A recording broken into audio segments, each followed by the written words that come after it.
Uşaqlıqdan kənar hamiləliklərin rast gəlmə tezliyi. Bütün hamiləliklərin 0.5-1.5% uşaqlıqdan kənar hamiləliyi ola bilər. Uşaqlıqdan kənar hamiləliklərin 95% boruda olduğundan xalq arasında boru hamiləliyi kimi də adlanır. Lakin uşaqlıqdan kənar hamiləliklər tək boruda deyil. Həmçinin yumurtalıqda, qarın boşluğunda, buna hansı ki abnormal hamiləlik deyilir.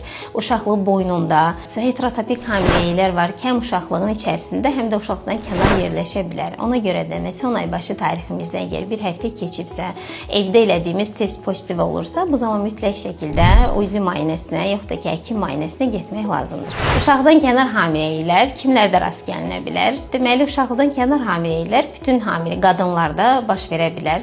Lakin rast gəlmə tezliyi, yaxud da ki, yüksək riskli xəstələr vardır ki, bunlara hansılara aiddir?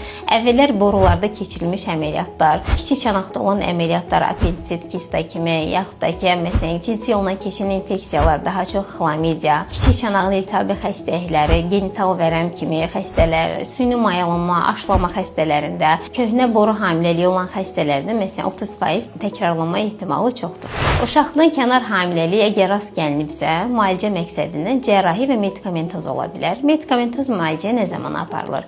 Əgər hormon dəyəri, BTCG dəyəri 5000-in üzərində deyilsə və hamiləlik hissəsində dölün ürək döyüntüsü görünmürsə, bu zaman dərman müalicəsi təyin oluna bilər. İlk tək doz, yaxud da multidoz şəklindədir. Bu həkimin seçimindən, yaxud da hormonun dəyərindən asılıdır.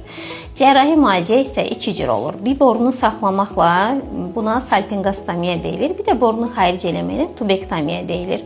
Əgər qanama baş vermişsə, xəstədə hemodinamik dəyişikliklər baş vermişsə, məsələn təzyiqi düşüb, nəbzi yüksəlirsə, qarın boşluğunda o zamanı qanın miqdarı çox olursa, mayenin miqdarı çoxdursa, bu zaman cərrahi əməliyyat, laparoskopik tubektomiya əməliyyatı məsləhət görünür. Lakin medikamentoz müalicə təyin olunub, effekt verməyibsə, əgər XG dəyəri və kisəmiz bizə partlamayıbsa, boru partlamayıbsa, bu zaman salpingostomiya etməklə borunu saxlamaq olar.